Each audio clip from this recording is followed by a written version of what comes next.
الحمد لله رب العالمين، والصلاة والسلام على سيد الأنبياء والمرسلين. أما بعد، أعوذ بالله من الشيطان الرجيم. بسم الله الرحمن الرحيم.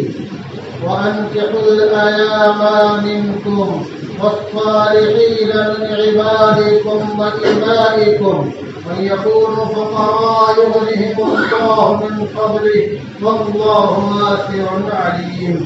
صدق الله العظيم. وقال رسول الله صلى الله عليه وسلم: يا معشر الشباب، من استطاع منكم الباءة فليتزوج، وإنه أغض للبصر وأحسن للفرج، وإن لم يستطع فعليه بالصوم فإنه له وجاء. متفق علیہ. حضرات محترم، کچھ دنوں سے، کچھ ہفتوں سے، کچھ مہینوں سے اور کچھ سالوں سے حالات کچھ ایسے ہیں، بنتے بنتے ایسے ہو گئے ہیں کہ اس کو لفظوں میں کیا بیان کروں. آپ حضرات بخوبی ذرائع ابلاغ کے ذریعے پڑھتے اور دیکھتے ہوں گے. اللہ تبارک و تعالی ہماری بیٹیوں کی عزت و عصمت کی حفاظت فرمائے اور انہیں دین اسلام پر استقامت نصیب فرمائے. حالات بہت ہی خراب ہیں. حالات کا خراب ہونا یا خراب کرنا ظاہر سی بات ہے. اللہ نے جو ارشاد فرمایا کہ لا یضرکم من ضل اذا اهتدیتم، اگر تم راہ یاب رہو، دین پر استقامت کی تم ٹھان لو، تو کیسا بھی آندھی اور طوفان اور سونامی ہو، کیسے بھی لوگ تمہارے ذہن کو پراگندہ کرنے والے ہوں، تمہیں روحانی اعتبار سے، ایمانی اعتبار سے تمہارا اغوا کرنے والے ہوں، کبھی بھی وہ کامیاب نہیں ہو سکتے. شرط یہ ہے کہ ہمیں دین پر جمے رہنے کا ہمارے دل میں عزم ہو. اللہ کے پیارے حبیب کا ارشاد ہے: لا تشرک باللہ ان قطعت او حرقت، کہ اللہ کے ساتھ کسی کو شریک نہ ٹھہرانا، اگر یہ تمہیں ٹکڑے ٹکڑے کر دیا جائے یا تمہیں جلا کر کے راکھ کر دیا جائے. تو جب ہماری بہنوں میں، بیٹیوں میں اور ہمارے بھائیوں میں یہ معاملہ خالی دختران ملت کا نہیں ہے، خالی دختران ملت کا نہیں ہے، بہن بیٹیوں کا خالی مسئلہ نہیں ہے، ہمارے بھائیوں اور بیٹوں کا بھی مسئلہ ایسے ہی ہے. یہ اور بات ہے کہ وہ باتیں سامنے نہیں آتی ہیں. تو اگر دین اسلام پر جمے رہنے کا عزم ہمارے دل میں پیدا ہو جائے، ہمارے نونہالوں میں پیدا ہو جائے، دختران ملت میں پیدا ہو جائے، تو کوئی بھی چیز اسے ہلا نہیں سکتی ہے. کیسے بھی لوگ ہو، کس طرح کے بھی شکنجہ ہو، کیسا بھی جال ہو، کیسے بھی فریب کاریاں ہو، کیسے بھی مکاریاں ہو، کیسے بھی عیاریاں ہو، کوئی ہل نہیں سکتا ہے. جان تو دے دے گا اور جان تو دے دے گی، لیکن اسلام سے پھرنے کا نام نہیں لے گی. کیوں؟ جان تو آنی جانی چیز ہے، آج نہیں تو کل یہ جائے گی ہی، اور ایسے موقع سے شہادت کی موت آ جائے گی. اور شہادت کی موت ہر ایک کے لیے کہاں ہے، کہاں نصیب ہے؟ جس کے لیے صحابہ کرام دعا کرتے تھے، آرزو کیا کرتے تھے، اپنی شہادت کی آرزو کرنی چاہیے.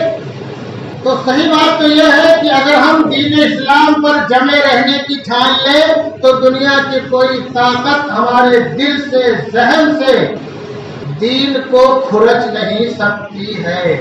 لیکن بہت سے ایسے اسباب اور عوامل بھی ہیں کہ جس سے کچے ذہن کے لوگ، میں کچے ذہن اس لیے بول رہا ہوں کہ انہوں نے کلمہ تو پڑھا ہے، کلمے پر شہادت کے موت کی تمنا نہیں کی ہے، کلمے میں مر جانے کی آرزو نہیں کی ہے. کچے ذہن کے لوگ، کچے ذہن کی ہماری بیٹیاں دوسروں کے نرغے اور شکنجے میں اور فریب میں آ جاتی ہیں. یہ فقط ان کا قصور نہیں ہے، یہ ذہن میں بٹھا لیجیے، یہ فقط ان کا قصور نہیں ہے، اس قصور میں ہم برابر کے شریک ہیں، اس قصور میں ہم برابر کے شریک ہیں۔ برابر کے کیسے شریک ہیں؟ نکاح کتنا آسان تھا، نکاح کتنا آسان تھا، ہم نے اس کو کتنا مشکل بنا دیا۔ برابر کے شریک کیسے؟ مثال دے دوں گی، میں نے دیکھا ایک لڑکی دوسرے کے ساتھ شادی رچا لیا، لوگ اس کو سمجھانے گئے تو کیا بولتے؟ رہنے دیجیے، یہ ہماری اپنی قوم کے 41 لوگوں نے مجھے دیکھا اور ریجیکٹ کر دیا۔ کتنے لوگوں نے؟ 41 لوگوں نے مجھے دیکھا اور ریجیکٹ کر دیا۔ اس بیٹی میں کیا گزرے تھی جسے ایک کے بعد دیگر لوگ دیکھنے آتے ہو اور انکار کر دیتے ہو؟ کیوں ریجیکٹ کیا؟ محض اس لیے کہ اس کا جو ہے اس کا کلر ہلکا سانولا، تو اس نے کہا بھائی اس کو ہم نے منتخب کر لیا، بتاؤ اس میں کس کا قصور ہے؟ جس کو دیکھ کر کے انکار کر دیا جائے اس پر اس کے گھر والوں پہ کیا گزرتی ہوگی؟ تو ہم بھی برابر کے شریک ہیں۔ اور نکاح کتنا آسان ہے، میں کچھ مثالیں دے رہا ہوں، میں بیانی مثالیں دے کیسے بتا رہا ہوں کتنا آسان نکاح ہے۔ صحابہ کرام کے سامنے جب بات آتی تھی نکاح کرنے کی تو یہ نہیں پوچھتے تھے کلر کیسا ہے، اس کی جسمانی ساخت کیسی ہے، اس کی قد کاٹھی کیسی ہے۔ کوئی واقعہ بتا دو میری شادی کا۔ آج تو لوگ باقاعدہ انچی ٹیپ سے ناپتے ہیں، قد کتنا ہے، تھوڑا چھوٹی ہے 1 انچ۔ بہت سے لوگ چلا کے دیکھتے ہیں، لگتا ہے اس کو فوج میں بھرتی کرنا ہے۔ غیرت تمہاری مر گئی ہے، نہیں کرنا نہ تو چپ چاپ مت جاؤ لڑکی کے گھر۔ ہائٹ ناپنے کی، جسمانی ساخت کے نشیب و فراز کو توڑنے کی تم کو کیا ضرورت ہے؟ کتنا آسان تھا نکاح۔ کسی صحابی کا واقعہ نہیں بتا سکتے کس نے ریجیکٹ کر دیا اس لیے کہ کلر ٹھیک نہیں ہے، کاٹھی ٹھیک نہیں ہے، لمبی ہائٹ نہیں ہے۔ مسجد نبوی میں ابن عبد البر النمری اور حافظ ابن حجر اسقلانی کہتے ہیں کہ چراغ کا کام کھجور کے پتوں کو جلا کے لیا تھا روشنی کے لیے۔ حضرت تمیم داری رضی اللہ تعالیٰ جمعہ کے دن عصر کے قریب آئے مسجد میں تو کوئی تذکرہ ہوا ہوگا تو اپنے غلام فتح سے کہا کہ آج ہی اس میں قندیل لٹکا دو، قندیل روشنی کا کام کر دو۔ انہوں نے قندیل لٹکا دیا ان کے غلام نے۔ جناب رسول اللہ صلی اللہ علیہ وسلم نے مسجد میں تشریف لائے تو آپ نے دیکھا کہ روشنی چراغ قندیل، بہت خوش ہوئے، تھوڑا نہیں بہت خوش ہوئے، اور آپ نے کہا کہ اگر میری کوئی بیٹی ہوتی تو میں ابھی تمیم داری سے اس کا نکاح کر دیتا۔ آپ کے چچیرے بھائی نوفل بن حارث بن عبد المطلب وہاں موجود تھے۔ کہا کہ اگر آپ کی بیٹی ہے تو ہماری تو بیٹی مغیرہ ہے، ہماری بیٹی ام مغیرہ ہے، ام مغیرہ ہے، میں آپ کو ام مغیرہ کا اختیار دیتا ہوں۔ جناب رسول اللہ صلی اللہ علیہ وسلم نے ام مغیرہ کا نکاح تمیم داری سے کیا۔ کیا کہاں آئے تھے؟ مغرب کی نماز پڑھانے کے لیے آئے تھے، اور اذان اور جماعت کے درمیان کتنا فاصلہ ہوتا ہے آپ غور کرو۔ آج ہم کو مہینوں سالوں خالی دیکھنے میں لگا دیتے ہیں، ٹٹولنے میں لگا دیتے ہیں، بعض دفعہ کلر دیکھتے ہیں، جسمانی ساخت دیکھتے ہیں، بعض دفعہ مال و دولت دیکھنے کے چکر میں گنوا دیتے ہیں، اور بعض دفعہ کتنا ملے گا کیش، کتنا سامان ملے گا۔ اتنے جاہل ہم ہیں، ہم اپنی بہو کی طرف سے اگر اس کے باپ نے فلیٹ دے دیا بہت مالدار کا تو خوش ہو جاتے ہیں۔ اللہ جل وعلا فرماتے من تزوج امرأة لمالها لم يزد الله الا فقرا، اگر کسی نے کسی عورت سے اس لیے نکاح کیا اس کا مال بڑھ جائے گا تو اللہ اس کو محتاج اور تندرستی بنائے گا۔ اور لوگ دیکھتے ہیں، اپنی آنکھوں سے لوگوں نے دیکھا ہوگا، تو کتنا آسان نکاح مغرب اذان کے ٹائم سے جماعت سے پہلے نکاح ہو گیا۔ وہاں کوئی دیکھنے گیا تھا، کب کافی ناپنے گیا تھا کوئی؟ اور سنو، ایک انصاری ہے جلیبیب، کیا نام ہے؟ جلیبیب رضی اللہ تعالیٰ عنہ۔ اللہ کے پیارے حبیب نے اس سے ایک بار پوچھا، 2 بار پوچھا، 3 پوچھا، تو یہی موقع کہ ہم سے کون نکاح کرے گا؟ ہمارے یہاں جاننے سننے والے بھی کم ہے، رشتے دار بھی کمائی کم ہے، ہمارے پاس مال و دولت نہیں ہے، کچھ ہے نہیں۔ تو کہا ٹھیک ہے فلاں انصاری صاحب کے جاؤ کہ اللہ کے رسول صلی اللہ علیہ وسلم نے تم کو سلام عرض کیا ہے۔ اور اس کے بعد اس کی بیٹی کا ہاتھ مانگو کہ ہاں جب سلام رکھ کیا اور کہا کہ اپنی بیٹی کا نکاح مجھ سے کر دو چلے بیٹھ. تو وہ جب گئے ان صحابی کے ہاں اور ان کو کہا کہ اللہ کے پیغمبر صلی اللہ علیہ وسلم نے آپ لوگوں کو سلام عرض کیا ہے, سب گھر بھر خوش ہو گئے کہ جناب رسول اللہ صلی اللہ علیہ وسلم کا سلام. کتنے خوش بختی اور خوش قسمتی کی بات ہے. پھر آگے کی بات بتائی نکاح والی. تو لڑکی کے بعد میں رکو اس کے بعد سے پوچھتا ہوں, بعض دفعہ عورتیں حاکم ہوتی ہیں گھر کی حکومت, بعض دفعہ عورتوں کی ہاتھ میں ہوتی ہے. عجیب بات ہے, یہ ناچ گانے جو ہوتے ہیں عورتوں کی ضد پہ ہوتے ہیں. ہم باہر تو شیر رہتے ہیں لیکن گھر میں بیٹی بلی بن جاتے ہیں. اس کی ماں سے کہا نہیں میں اپنی بیٹی کی شادی کروں گا, کروں گی جو ہے ایسے بل آدمی ہو, شہرت والا آدمی ہو, نام نسب والا ہو.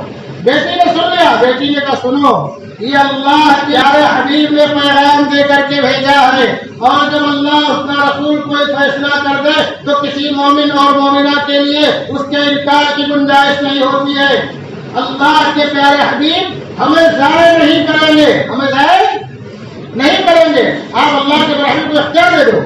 چنانچہ ان کے بعد اللہ کے حبیب کے دربار میں پہنچے اور بتایا کہ ہم لوگ راضی ہیں. نکاح ہو گیا. جب نکاح ہوا کچھ ہوا اس میں دیکھنا, ٹٹولنا, مال و دولت کا اندازہ لگانا فٹافٹ ہو رہا ہے سب. تو آج جب ان کے لڑکی کے والد گئے اور ایک خوشی اور یہ بتایا نکاح کے تعلق سے, تو اللہ کے برحق نے دعا دی. کیا جی, اللہم صب الخیر علیہما صبا ولا تجعل علیہما قدا. کیا بار الہ ان میاں بیوی پر بھلائی بھلائی تو اڑے اور ان پر تکلیف مت ڈالنا.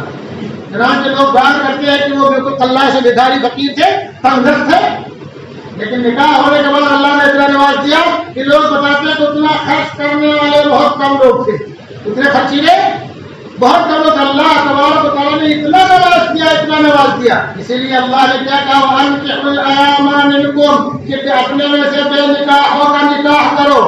ایام بے نکاح ہے جن کا نکاح نہ ہوا ہو, یا جن کا نکاح ہوا ہو بیوی رخصت ہو گئی ہو, یا عورت ہو کا شوہر چلا گیا ہو, نکاح پہلے ہو چکا تھا مطلقہ ہو گئی ہو. والصالحین من عبادکم وامائکم, اور جو تمہارے نیکوکار غلام اور باندیاں ان کا نکاح کرو. اب آگے کیا ہے, ہم کیا کرتے ہیں, نکاح کر دیں گے, آپ کو کہاں سے کھلائے گا, اور کیا ہوگا, کیسے گزارا ہوگا, بھوکا مر جائے گا, اور بیٹی ہماری کیسے رہے گی. یہ سوچتے ہیں اللہ خود سورہ نور آیت نمبر 32 ہے. اللہ تعالیٰ نے آج خود اعلان کر دیا, ان یکونوا فقراء یغنیہم اللہ من فضلہ. اگر وہ تنگدست ہو گئے تو اللہ تبارک و تعالیٰ ان کو اپنے فضل سے مالدار کر دے گا. یہ کب وعدہ کیا ہے, نکاح کے بعد وعدہ کیا ہے. اور ہم نکاح سے پہلے سمجھتے اس کا فلیٹ ہونا چاہیے, اس کی گاڑی ہونی چاہیے, خادمہ ہونا چاہیے, خادم ہونا چاہیے, تب نکاح کریں گے. لڑکی کا نکاح تو کرو, اللہ دولت کی بارش کر دے گا. اور واقعات تو کچھ بتا دوں, کتنی سادگی سے نکاح ہوتا رہا. ایک ہے شاہ شجاع کرمانی, شاہی خاندان سے تعلق تھا لیکن صوفی منوش آدمی تھے, درویش تھے. کرمان کے بادشاہ نے ان کی لڑکی جب بالغ ہو گئی تو نکاح کا پیغام بھیجا. اب بھائی بادشاہ کا پیغام ہے اور خاندانی رشتہ بھی ہے. اب اگر انکار کر دیں گے منہ کھول کے تو ہو سکتا ہے مصیبت آ جائے. تو کیا کہا, ہم کو 3 دن کی مہلت دے دو. کتنے دن کی, 3 دن کی مہلت دے دو. 3 دن کی مہلت دی تو ٹھیک ہے, کوئی بات نہیں. وہ نکاح کیوں کرنا چاہتا تھا کرمان کا بادشاہ, اس لیے کہ بہت نیک ہے, ان کی بچی بہت نیک ہے. آج ہم کیا کرتے ہیں, نیکی نہیں دیکھتے ہیں, کیا دیکھتے ہیں کتنا ملے گا وہ دیکھتے ہیں, باراتی کو کتنا کھلائے گا وہ دیکھتے ہیں, کسائے پروگرام کرے گا وہ دیکھتے ہیں. خالی نیکی کی بنیاد پر اس نے پیغام بھیجا تھا کہ اگر ان کی لڑکیاں نیک ہے, ان کی بچی نیک ہے, ہماری جو نسل ہوگی وہ نیک و صالح ہوگی, اللہ کی عبادت گزار ہوگی. 3 دن کی مہلت دی, مسجد کے باہر ڈنڈا لے کے کھڑے ہو گئے, مطلب دیکھیں گے کوئی آ جائے اللہ کا بندہ نیک جس کے میں اپنے بچی کا نکاح کر دوں تاکہ بادشاہ سے نکاح کرنے کی نوبت نہ آئے. اتفاق سے مسجد میں دیکھا ہے شخص جو ہے نماز پڑھ رہا ہے, آج جو ظاہر لگتا ہے اس سے پوچھا نکاح کریں گے, کہا نکاح کروں گا, لیکن کون کرے گا, ٹیکسی کروں گا.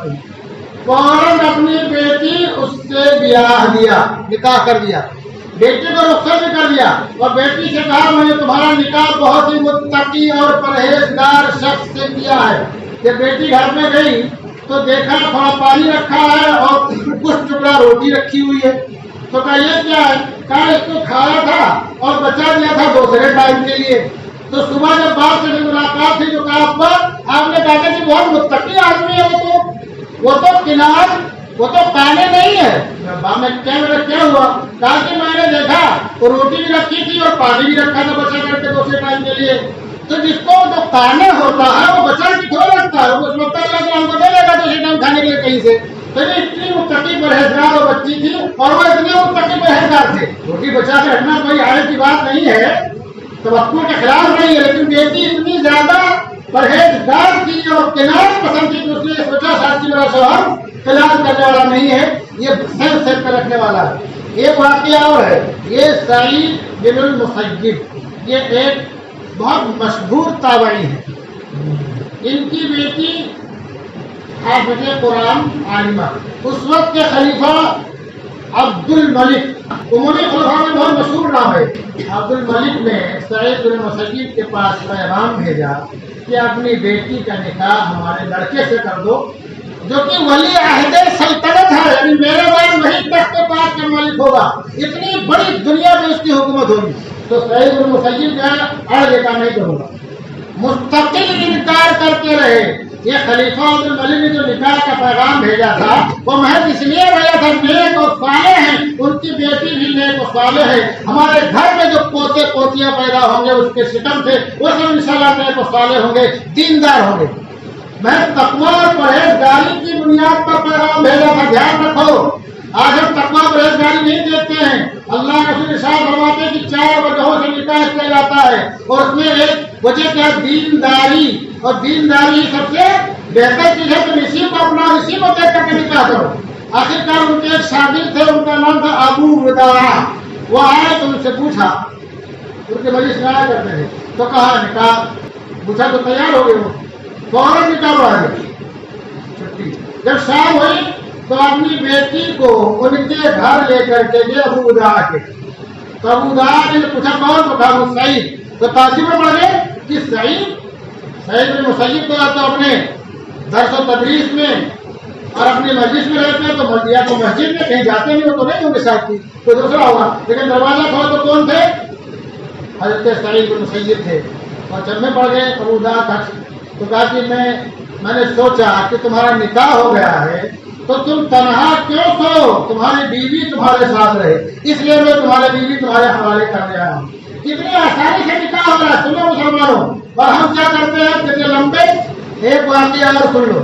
ایک بہت ہی اہم نام ہے عبداللہ ابن مبارک. یہ مبارک کون تھے؟ ایک ترک کے یہاں ملازم تھے. وہ آقا مالک آیا باغ کے خالی کرتے تھے، کام پھل لے آؤ، دیکھا کھٹا ہے، میٹھا لے جانا، پھر کھٹا بدل. تو کہتے ہیں ادھر نیچے معلوم نہیں کس درخت کا پھل جو ہے میٹھا ہے اور کس کا جو ہے کھٹا اور پھیکا ہے. کام میں باغ کی رکھوالی میں رکھا گیا ہوں، چکھنے میں نہیں رکھا گیا ہوں.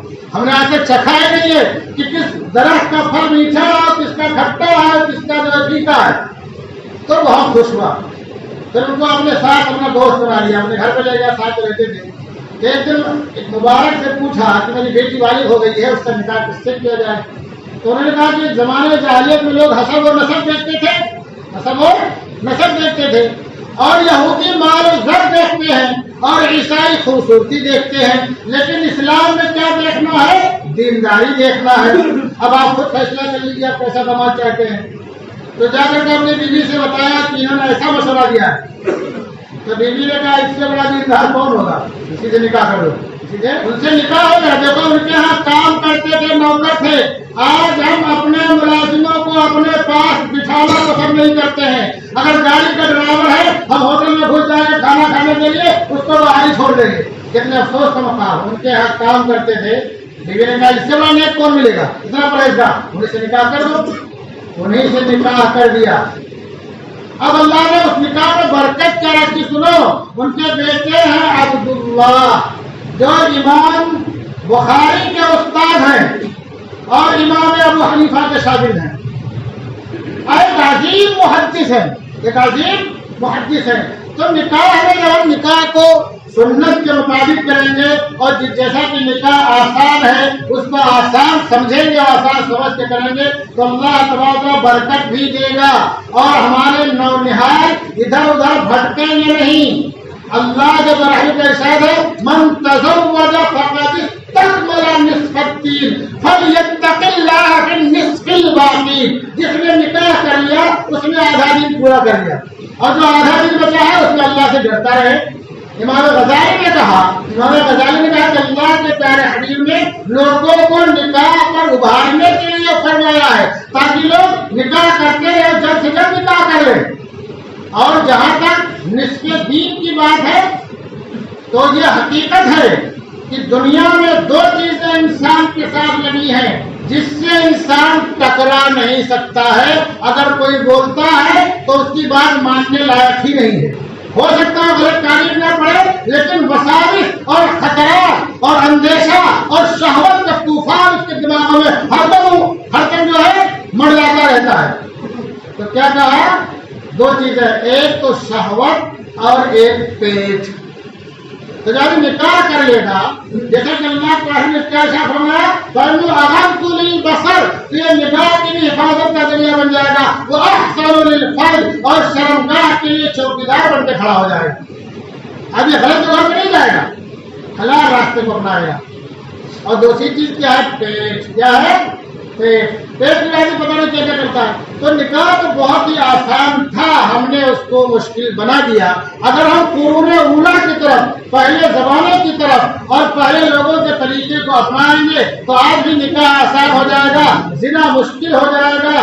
اور قوم کی بیٹیوں کے تعلق سے پتہ نہیں حقیقت ہے یا افواہ ہے جو بار بار یہ خبریں آ رہی ہیں کہ فلاں کا فلاں ہو گیا، فلاں کا فلاں کے ساتھ ہو گیا، یہاں ہو گیا، وہاں ہو گیا۔ اور بہت سے لوگ تو کورٹ میں جو میرج کے کورٹ جو اپلیکیشن دیتی ہیں وہ نام کے ساتھ کہ کس سے نکاح کرنے، کس سے شادی کرنے جا رہی ہے اور کون ہے، بہت تفصیل سے۔ اور ایک جو نہیں، بعض دفعہ 10 15 20 نامے کے شہروں سے آ جاتے ہیں، لسٹ میں جو رہتا ہے وہاں پر اس کو لوگ اسکین کر کے بھیج دیتے ہیں واٹس ایپ کو۔ کہا اتنی تعداد میں قوم کی بیٹیاں، اگر واقعی صحیح ہے تو جو لسٹ آ رہی ہو، اتنی تعداد میں قوم کی بیٹیاں بہک رہی ہیں۔ تو بہکنے کے اسباب میں سے ایک سبب شادی بیاہ کو مشکل بنانا بھی ہے۔ ہم یک طرفہ قوم کی بیٹیوں کو اور نونہالوں کو الزام نہیں دے سکتے ہیں، اس میں ہم بھی برابر کے شریک ہیں۔ ہم نے جناب رسول اللہ صلی اللہ علیہ وسلم کے طریقے کو نہیں اپنایا، آپ کے صحابہ کی زندگی کو نہیں اپنایا، وہ بزرگان دین جنہوں نے دین اسلام کے لیے اتنی بھاری بھاری اور بڑی بڑی قربانیاں دی ہیں ان کے طریقے کو نہیں اپنایا۔ ہم یہاں رہتے بستے ہیں، ہم نے یہاں غیروں کی ریت رواج کو اپنا لیا، ہم نے شادی کو مشکل بنا دیا اور مشکل تب بنا دیا، اتنا مشکل بنا دیا کہ بعض لوگ گھر بار بیچ کر کے بیٹی کا شادی کرتے ہیں، گھر بار بیچ کر کے بیٹی کا شادی کرتے ہیں، بیاج پر پیسہ لے کے بیٹی کی شادی کرتے ہیں اور کھیت وغیرہ گرو رکھ کر کے بیٹیوں کی شادی کرتے ہیں۔ یہ ہم نے مشکل کیوں بنایا؟ یہاں کے ریت رواج کو ہم نے اپنایا جو ہم کو اپنانا چاہیے تھا، اللہ کے پیارے حبیب کا طریقہ ہم نے اس کو چھوڑ دیا، اس لیے مشکلات آ رہی ہیں۔ اگر ہم عہد کر لیں کہ انشاءاللہ آئندہ ہم جو بھی نکاح کریں گے سنت کے مطابق کریں گے، بہت مختصر میں نکاح کر کے چھٹی کر دیں گے، اور جب بیٹیوں کو دیکھنے جائیں گے تو ان کی کیمرہ کر کے نہیں جائیں گے اور اس کو فوج کے لیے پریڈ نہیں کرائیں گے، اور جیسا بھی ہوگا نکاح کر کے لے آئیں گے۔ اگر تم نکاح کر کے لے آئے ہو، تم کو کوئی چیز اس میں ناپسند ہے تو کوئی نہ کوئی چیز سے پسند والی بھی ہوگی، اور اسلام میں چائے دی جائے گی، تم دوسری کر لو، کیا حالت ہے؟ اللہ کے پیارے حبیب کو نے فرمایا کہ اپنی امت کی کثرت پر مجھے فخر ہوگا۔ تو جب زیادہ نکاح کرو گے تو بچے زیادہ ہوں گے، تو یہ جو کچھ ہو رہا ہے اس میں ہم بھی برابر کے شریک ہیں۔ اگر ہم نے سدھار نہیں پیدا کیا تو ہو سکتا ہے اس سے بھی زیادہ بھینکر حالات اور معاملات ہمارے سامنے آ جائیں، اور کوئی شخص مطمئن نہ رہے، اس لیے کہ بہت کم گھروں میں اتنی مضبوط دینداری ہے جتنی شاہزادہ کلوانی کے گھر میں دینداری تھی، مسیب کے گھر میں دینداری تھی، جتنے جلابیب کا نکاح جس گھر میں ہوا اتنی دینداری تھی، بہت کم گھروں کی دینداری ہے۔ کب کس کے گھر کے نونہال کہاں چلے جائیں، کدھر بہک جائیں، ہم کچھ کہہ نہیں سکتے ہیں۔ سدھار کا ایک ہی راستہ ہے کہ جناب رسول اللہ صلی اللہ علیہ وسلم کی سنت کو اپنانے والے بن جائیں۔ نکاح کو آسان سے آسان تب بنا کھانے والے بن جائے اور بالغ ہوتے ہی نکاح کر دیا کرے تو انشاءاللہ یہ حالات جو کچھ بنے ہیں آپ سے آپ ختم ہو جائیں گے اور ہمارے نونہال محفوظ رہیں گے، ہماری بیٹیاں بہنیں محفوظ رہیں گی۔ اللہ تبارک و تعالیٰ ہم سب کی اور ہم سب کے نسلوں کی حفاظت فرمائے۔ ہمارے